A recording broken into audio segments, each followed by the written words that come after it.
Welcome to the inaugural podcast of the UK Caldicott Guardian Council. I'm George Fernie and I am the present Chair of Council, and I'd like to introduce myself and explain a little bit about my background in a second. But in the meantime, I would also wish to say hello to my Vice-Chair, Helen Dyer. Helen, would you like to say a little bit about yourself, please? Morning, George. Yes, thank you. Hello, everybody. I'm a nurse. I trained far more years ago than I'd like to remember at Great Ormond Street University College Hospital. I spent 40 years in the NHS and beyond, practicing as a nurse and also as a manager. I've become a bit of a jack of all trades, and it was about 10 years ago when I first became a Caldicott Guardian. And I've been involved with the UKCGC ever since, and just last year became Vice-Chair. I'm loving every moment of it. Brilliant, thank you. I'm duly qualified in law and medicine. I've had a genuine interest in the use of information and confidentiality. I currently am the Senior Medical Reviewer for Scotland and Caldicott Guardian at Healthcare Improvement Scotland, and I joined the UK Council several years ago as the Scottish representative, and then was fortunate enough to be Vice-Chair, followed by Chair presently.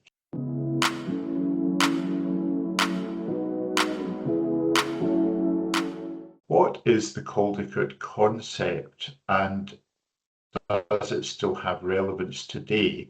I think those are some of the main aims of what we'd like to talk about to you, because notwithstanding the fact that we're coming up to 30 years of Caldicott, I still think it's as important as it was when it was first conceived. Fiona Caldicott was a psychiatrist, sadly died in 2021. And although Caldicott is thought of as an English concept, curiously, she was born in Troon in Ayrshire in Scotland, although I don't believe she ever actually practiced there, but she had an extremely distinguished career. The report that was commissioned that resulted in the Caldicott Principles was done so by Kenneth Calman. Sir Kenneth Calman, who was originally the Chief Medical Officer in Scotland, then reprised that role in England. So this really is something that applies UK-wide. So it's unique in that respect that despite us having separate legal jurisdictions and something of a divergence of healthcare within the NHS and the independent sector, these principles are incredibly important to all of us. The background to it was that in 1997, when this was published, there was the thought that the invasion of information technology into healthcare brought the ancient principle of confidentiality, which dated back to the 5th century BC and the Hippocratic Oath, into conflict with opportunities to store and share data collectively. And we had to have an arrangement that was fit for the turn of the century at that time. And this is how it came about, simultaneously with the advent of the 1998 Data Protection Act, although of course they're very different things.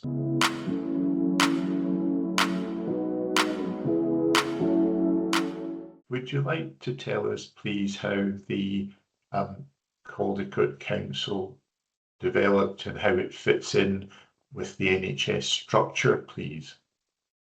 Yes, so Dame Fiona went on to become the first National Data Guardian. The post became statutory in 2018. The National Data Guardian's functions through a National Data Guardian's office and uses a panel of independent experts to work with, and a subgroup called the UK Caldicott Guardian Council. The council being primarily to support the role of the Caldicott Guardian and the implementation of the Caldicott Principles where appropriate.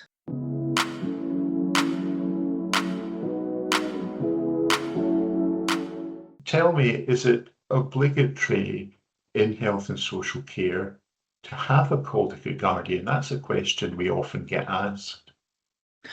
There is guidance published by the National Data Guardian that is formal guidance, and because it is a statutory role, those who fall within the scope of the guidance have to give it due regard, which means if you're not going to follow it, you need a really good reason not to, because you may be called to account at a later date for not implementing. So if your organisation falls within the scope of the guidance, and the guidance advises that you should have a Caldicott Guardian, then you'd be pretty wise to have one.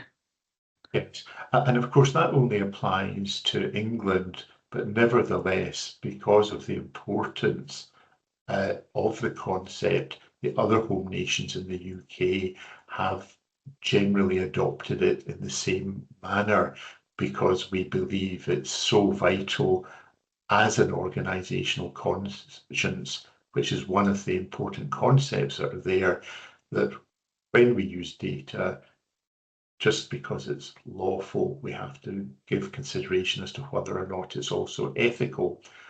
And I make no apology for the Caldicott mantra, which we'll probably come back to later on, but as well as ensuring confidentiality, we make sure that the use of data is lawful, ethical, and appropriate.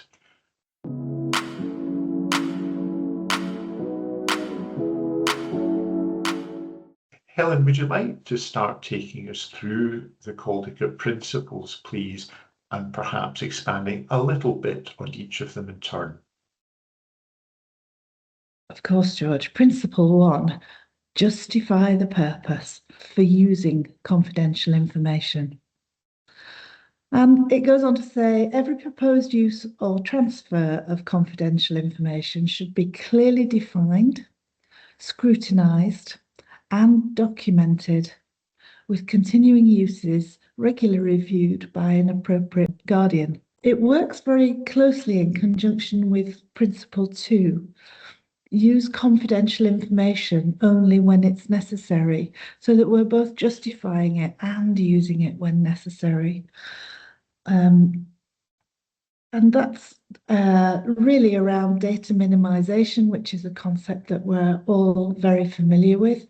Confidential information should not be included unless it's necessary for the specified purposes for which the information is used or accessed. I remember one particular scenario where a fire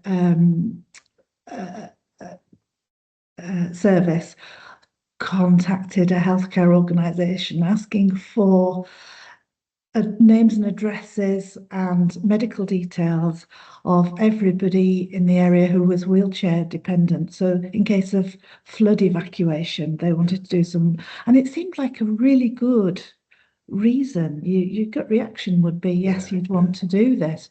But in actual fact, there were other ways that this project could be undertaken without releasing confidential data. I think often these proposals are well intentioned, but clearly it may not be in keeping with the basic principles that are there. So no, absolutely agree about data minimization that's there. What about the fourth principle? Well, we've missed third. And the third one is use the minimum necessary, which sounds like it might be a little bit of a repeat. There's a couple of things about this principle which I think is really interesting. It's the minimum necessary, and sometimes that might be all of it. Certainly, I can think of safeguarding scenarios where sharing everything is really important. So using the minimum necessary, but as a Caldicott Guardian for an independent sector organisation, I found this one really useful because it helped me add value. We save time and money by not collecting too much information and storing it. And how many times do we collect people's address? I mean, no intention of writing to them or visiting them at home. So Yes. yeah. So then on to Principle 4, access to confidential information should be on a strict needs to know basis. For this one,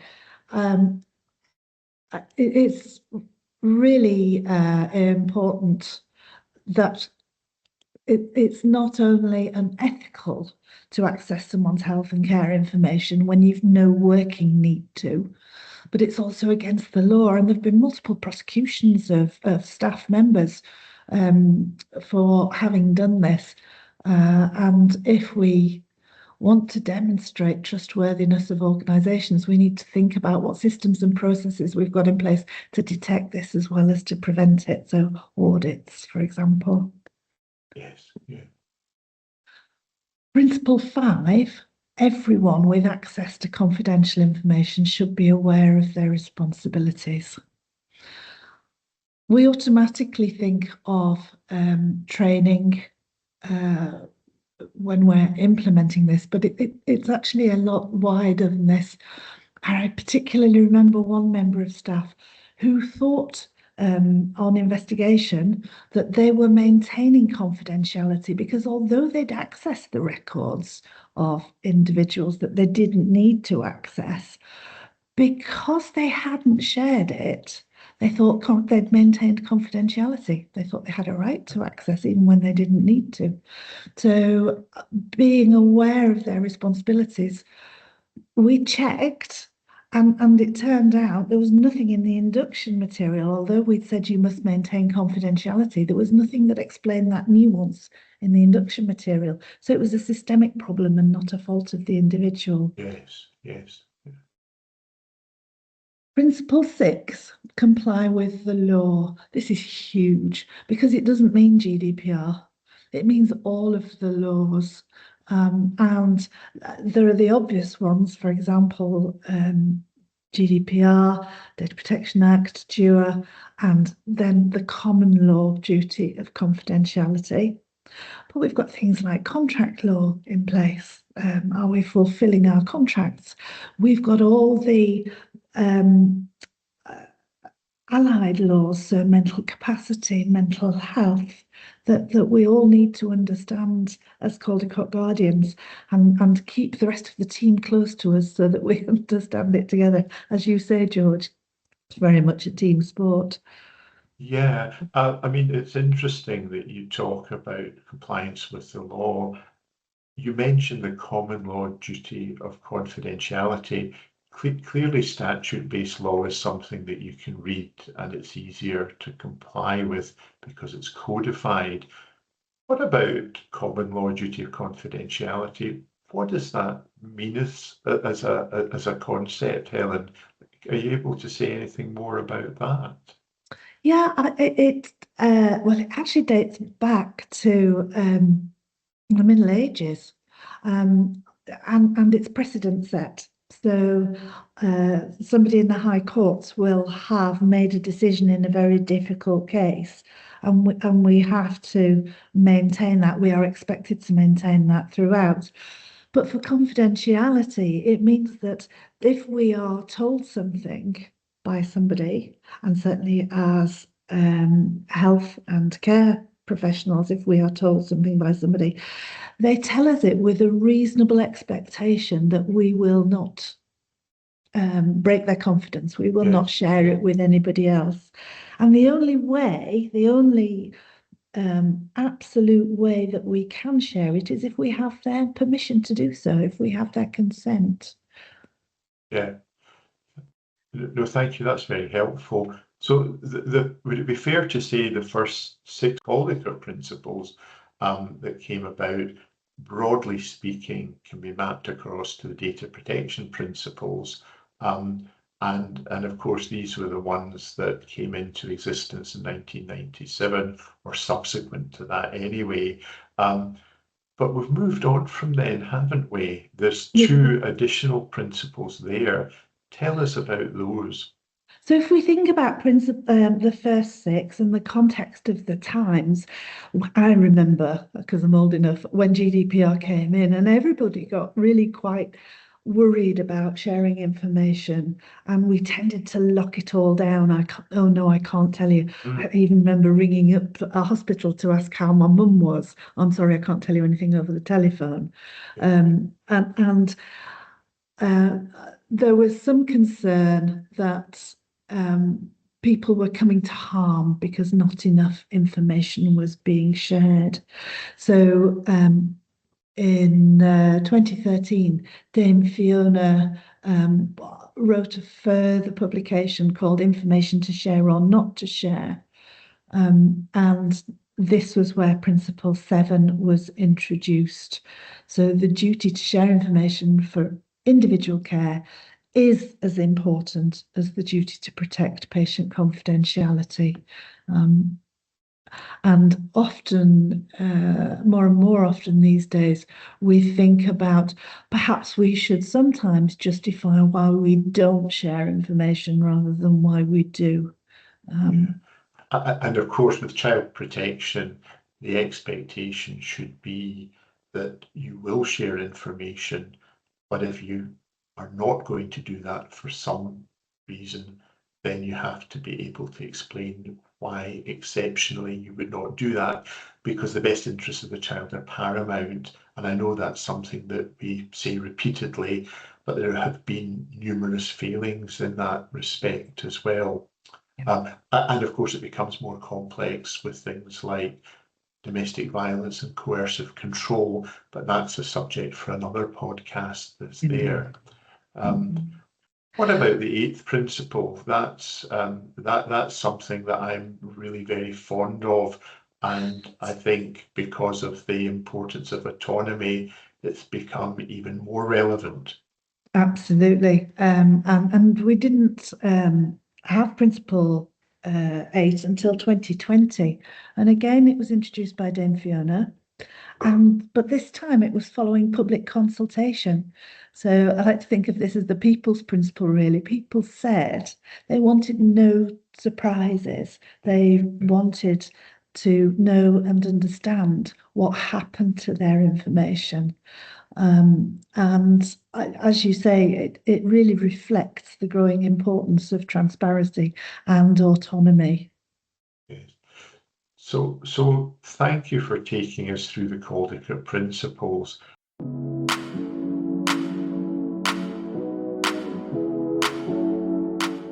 Briefly, is it as important today as it was when it was first conceived? And that's a rather loaded question, because on the day of recording, there's been particular media interest in a breach of confidentiality with UK Biobank, where there was the unauthorised release of the data of 500,000 patients' information, albeit anonymised there.